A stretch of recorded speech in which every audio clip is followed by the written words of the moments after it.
नमस्ते आप सभी को। मेरा नाम है जागृति। द वेलफेयर स्टेट की तरफ से मैं आप सबका स्वागत करती हूँ। आज हमारे साथ है मार्गेश्वर हटवार जी। इन्होंने इंग्लिश लिटरेचर में अपना ग्रेजुएशन किया है और इन्होंने रशियन लैंग्वेज में भी प्रावीण्यता प्राप्त की। मार्गेश्वर हटवार जी अभी भारत सरकार के अंतर्गत रक्षा अनुसंधान विभाग में एग्जीक्यूटिव ऑफिसर के तौर पे कार्यरत है। सामाजिक कार्य क्षेत्र इनका ऐसा है, नॉन क्रीमिलियर सर्टिफिकेट। इसके लिए आने वाले पालकों और विद्यार्थियों के जीवन में जो प्रॉब्लम्स होती है इसको किस तरीके से सॉल्व कर सकते हैं, संवैधानिक मूल्यों और उसके कर्तव्यों और अधिकारों को सामान्य लोगों तक पहुंचाने के लिए ये हमेशा ही कार्यक्रम करते हैं, सेमिनार्स लेते हैं। तो इनका जो इस क्षेत्र में काम है वो हमेशा से जारी है और इसीलिए इनको इस क्षेत्र के बारे में बहुत सी जानकारी भी है। तो हम इनसे आज जानेंगे। इनमें से ही एक विषयों पर जो विद्यार्थियों से निगडित है, महाज्योति और बार्टी, ये जो संस्थाएं हैं वो किस तरीके से विद्यार्थियों के लिए काम आती है, उनके सामान्य व्यक्ति के लिए इसमें क्या क्या फायदे हैं और बेरोजगार व्यक्ति जो है उसको इसमें से क्या फायदा मिल सकता है, ये हम आज इनसे जानेंगे। तो मार्गेश जी, आपका स्वागत है। नमस्कार जागृति जी। मैं आपको रिक्वेस्ट करूंगी कि हमारे दर्शकों को आज आप ये बताइए कि महाज्योति और बार्टी, ये जो संस्थाएं हैं वो किस तरीके से विद्यार्थियों और बेरोजगार युवाओं के जीवन में किस तरीके से काम आती है और इसका क्या महत्व है, और ये दोनों संस्थाएं किन सामाजिक घटकों के लिए काम कर रही हैं। धन्यवाद जागृति जी। बहुत ही महत्वपूर्ण आपने सवाल किया है। ये सवाल और इन दो संस्थाओं के बारे में अगर बोला जाए तो आज की युवा पीढ़ी जो है, खास करके अनुसूचित जाति और ओबीसी, जिसको पिछड़ा वर्ग भी कहते हैं, इन वर्गों से आए हुए विद्यार्थियों के शैक्षणिक और सामाजिक उन्नति के लिए, उनके सशक्तिकरण के लिए इन दोनों संस्थाओं की बहुत बड़ी भूमिका है। इन दोनों संस्थाओं के बारे में बोला जाए, सबसे पहले तो हम बात करना चाहेंगे बार्टी की। हमारा संविधान जिसने हमें अधिकार दिए है, सामाजिक न्याय का, समानता का मूल्य, बंधुता का मूल्य दिया है, फ्रैटर्निटी का दिया है। संविधान का केंद्र बिंदु है सोशल जस्टिस। तो जब हम देखते हैं कि हमारे समाज में एक तबका है जो सालों से पिछड़ा रहा है और जिनका गवर्नमेंट सर्विस और संसाधनों पे उतना प्रतिनिधित्व नहीं है, उनकी भागीदारी नहीं है, तो कहीं ना कहीं एंटी सोशल ट्रीटमेंट इनको जो दी गई थी, इस कारण ये लोग पिछड़े रह गए थे। इन लोगों को मुख्य धारा प्रवाह में कैसे लाया जाए, इसके लिए जो प्रोविज़न किया गया है हमारे संविधान में, और वो प्रोविज़न को इम्प्लीमेंट करने के लिए जो संस्था बनाए गए हैं, जिनके माध्यम से पॉलिसीज़ बनाया गया है, कार्यक्रम निर्धारित किए गए हैं, उनको फाइनेंशियल असिस्टेंस दिया जा रहा है, तो इन संस्थाओं के माध्यम से दिया जा रहा है। इतनी महत्वपूर्ण भूमिका ये निभाते हैं और इनके केंद्र बिंदु में अगर आप देखा जाए तो इन तबके के लोगों को सबसे पहले तो सामाजिक न्याय सुनिश्चित करने के लिए इनका सशक्तिकरण या सक्षम होना बहुत जरूरी है इन लोगों का, ताकि वो इस पॉलिसीज का जो सरकार ने इनके लिए बनाई है उनका भरपूर उपयोग कर सके और इसके ऊपर कैसे काम किया जाए। तो जिस समय 1950 में हमारा संविधान बना, तो कुछ सालों बाद इसके ऊपर विचार मंथन हुआ है। जो सबसे वल्नरेबल क्लासेस थे अनुसूचित जाति वर्ग के उस समय और अभी भी है, तो उसके पहले ये विचार निकला है कि एक संस्था बनाई जाए जो इनका ग्राउंड लेवल पे निरीक्षण करे, सामाजिक स्थिति इनका रिव्यू करे और उस हिसाब से सरकार को अपनी रिपोर्ट पेश करे। उसी को मद्देनजर रखते हुए महाराष्ट्र गवर्नमेंट ने 1979 में एक संस्था बनाई थी जिसका मूल रूप से नाम था डॉक्टर बाबा साहेब आम्बेडकर विचार प्रबोधन संस्था। बाद में ये संस्था खास तौर पे पिछड़े वर्गों के लिए, अनुसूचित जाति वर्ग में जो निचले तबके के लोग हैं उनके लिए पॉलिसीज बनाना सरकार को सिफारिश करना, उनके लिए नए स्कीम्स बनाना, फाइनेंशियल असिस्टेंट हो, स्किल डेवलपमेंट हो या फिर एम्प्लॉयमेंट जनरेशन हो, किस तरह से इनको मुख्य धारा प्रवाह में लाया जाए और किस तरह से इसको सक्षम बनाया जाए, इस उद्देश्य को ध्यान में रखते हुए महाराष्ट्र गवर्नमेंट ने ये संस्था बनाई थी।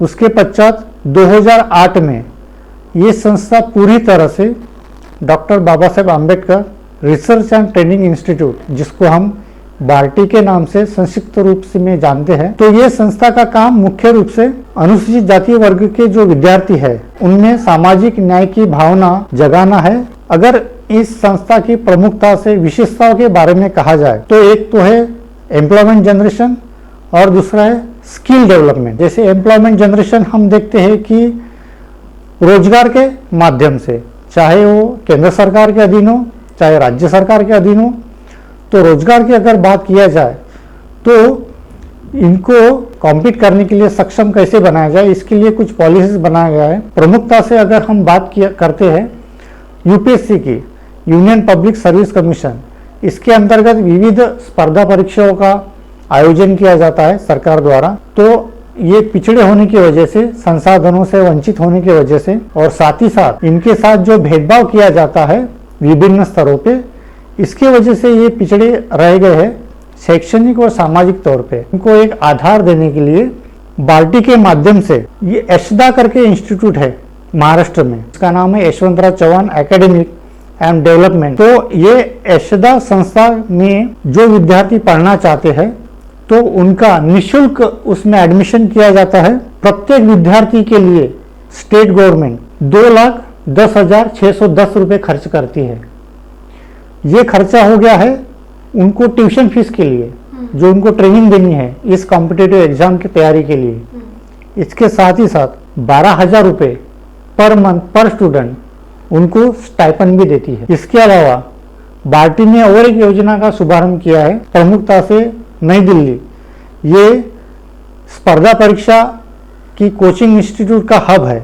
इसमें मुखर्जी नगर में और तमाम एरिया में बहुत सारे ऐसे कोचिंग सेंटर हैं जिसमें गुणवत्तापूर्ण कोचिंग दी जाती है अभ्यर्थियों को, जिससे वो तैयारी करते हैं और यूपीएससी की एग्जाम फेस करते हैं। छोटे शहरों से आने वाले विद्यार्थी उस स्तर की, उस गुणवत्ता की कोचिंग हासिल नहीं कर पाते हैं। तो इसको सॉल्व करने के लिए बार्टी ने एक योजना लाई है। इस योजना के अंतर्गत बार्टी ने तमाम जो कोचिंग इंस्टीट्यूट है उनके साथ एक टाइप किया है और उसके अंतर्गत उस कोचिंग इंस्टीट्यूट में विद्यार्थी को एडमिशन दिलाया जाता है। उसकी प्रक्रिया ऐसी है कि बार्टी खुद एक एंट्रेंस एग्जामिनेशन कंडक्ट करती है और उस एंट्रेंस एग्जामिनेशन में जो भी मेरिट लेवल में बच्चे आते हैं तो कुछ सीटें उनको आवंटित की जाती है और उस सीटों के हिसाब से उनको एडमिशन उस कोचिंग इंस्टीट्यूट में दिया जाता है मेरिट के आधार पे। बार्टी इस कोचिंग के लिए एक विद्यार्थी के पीछे 2 लाख रुपए खर्च करती है। उसके साथ साथ प्रति विद्यार्थी 10,000 रुपए और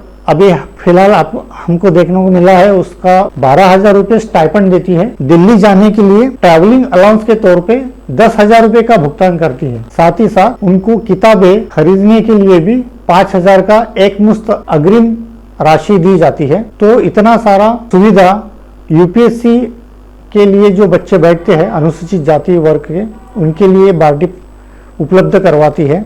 इसके साथ बार्टी ने और एक योजना आरंभ की है जो रेवेन्यू डिवीजन है महाराष्ट्र के। इस रेवेन्यू डिवीजन के केंद्रों पे एमपीएससी हो या यूपीएससी हो, इसकी तैयारी करने के लिए भी बच्चों का दाखिला सुनिश्चित करने के लिए बार्टी ने पहल की है। इसके अंतर्गत उनको 7,000 रुपये स्टाइपेंड दिया जाता है, ट्यूशन फीस अदा की जाती है, साथ ही साथ 3,000 रुपये किताबों के लिए भी दिया जाता है। ये तो होगी यूपीएससी की बात। अगर एमपीएससी की अगर हम बात करना चाहें, एमपीएससी के लिए महाराष्ट्र लोक सेवा आयोग, इसमें जो अभ्यर्थी परीक्षा में बैठना चाहते हैं, परीक्षा देना चाहते हैं, उनके लिए एक मुश्त 25,000 रुपये का प्रावधान किया है। लेकिन ये नॉन रेसिडेंशियल है। बाकी बच्चे अगर वो उद्यमी बनना चाहते हैं, अगर खुद का रोजगार करना चाहते हैं, तो एंटरप्रेन्योरशिप कैसे किया जाए, इसके लिए भी हम देखते हैं कि बार्टी ने पहल की है। बार्टी ने तमाम जो प्रमुख उद्योग संस्था है उनके साथ टाइप किया है और विभिन्न टेक्निकल और खास करके टेक्निकल नॉन टेक्निकल में भी प्रशिक्षण सुविधा उपलब्ध करवाती है बाल्टी।